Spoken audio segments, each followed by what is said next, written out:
All right, you filthy bow hunters, target season is upon us.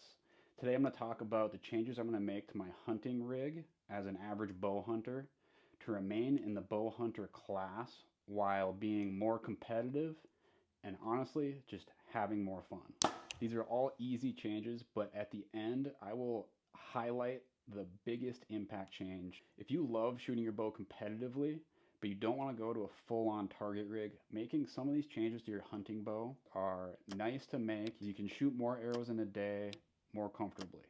I'm still rocking my Hoyt Ventum 33. This thing's like 4 or 5 years old now, but it still shoots awesome and I still love it. I'm sticking with this at least for one more season. So let's get down to some of the changes I'm going to make. The first one is changing the let off.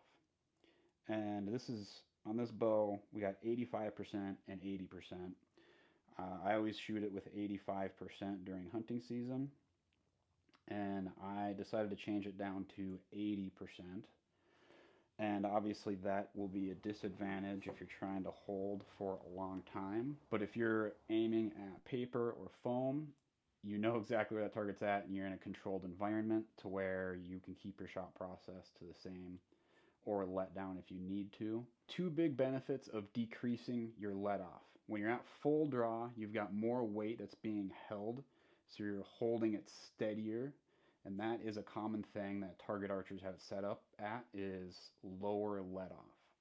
Without getting into the details, the second benefit is that arrows tend to be more accurate when they're coming from a lesser let off.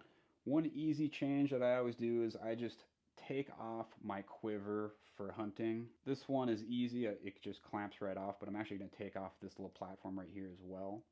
And then I took off my mule stabilizer, so I just got the attachment that goes on the end of my stabilizer instead of getting the full-on mule stabilizer. So this year I'm taking this off so it's not a set weight, and now I can do some adjustability with the actual weights themselves. Okay, so stabilizers to stay in the Bowhunter class. This is the big thing that you need to be cognizant of to stay in the class, and that is 12-inch long stabilizers or less. Check the class where you're shooting and see what the requirements are to stay in the class. But 12 inches up front, right? This is actually my 15-inch stabilizer. That's what I normally run year-round for hunting and everything. I have a 12-inch coming, so I'll be actually downgrading this 15 to a 12. I would leave the 15 on, but obviously staying in this class, going down to 12. And then I had a 6-inch in back. I just got this 10-inch, so I swapped out the 6 for the 10. I actually moved my angle degree. I had it at 10, which was just too far out, especially with a little bit longer. Just didn't make sense, I don't think. And I'm at 7.5, so it's pointing a little further back, and it actually feels great having these on here. I've been messing with the weights as well. Right now I've got 1.5 ounce up front and I've got 3 ounces out back. It feels great. This has been a big upgrade for me as far as my pin float, a lot more consistent, just feels a lot more dead.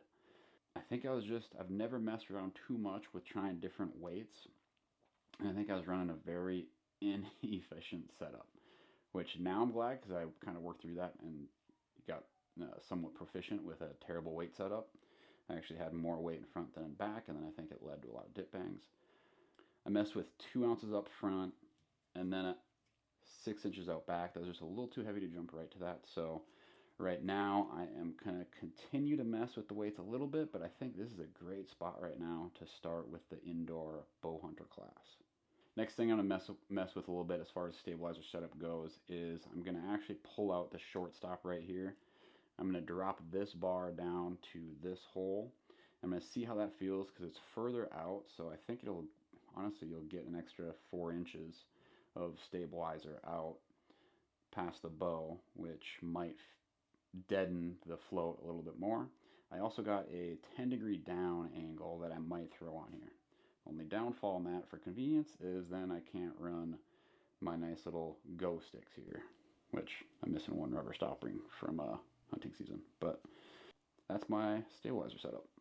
Now when it comes to your sight, I actually leave my slider sight on here because in this area we have a modern bow hunter or a freestyle bow hunter class, and that allows movable sights as a separate class from full-on bow hunter. So if you're somewhere that doesn't have a class like that, if you leave on your slider sight, if that's what you have for hunting, that is actually going to throw you up into the target class. So the biggest change, in my opinion, that you can make is reducing your draw weight for the off season. So I reduced mine down to 62 pounds. I've done this the last couple seasons, and I've noticed a huge just ability to shoot more arrows and be more consistent. And it also allows me to work on my form and be more exact on my 100th arrow of the day as I am on my first, or at least as much as I can to my ability. And then reducing your draw weight goes hand in hand with decreasing your let off. It's going to be easier to pull back and be more consistent into your anchor. And then you're also going to have that increased tension at full draw. If you can pull back your bow effortlessly compared to your max draw weight, that's just one less thing you don't have to worry about, especially in this indoor season when you might be shooting a 5-spot target, which is a lot of arrows. Those are the changes I'm making to stay in the Bowhunter class, be more competitive, and just have more fun. Please subscribe if you found value in this, and we'll see you in the next.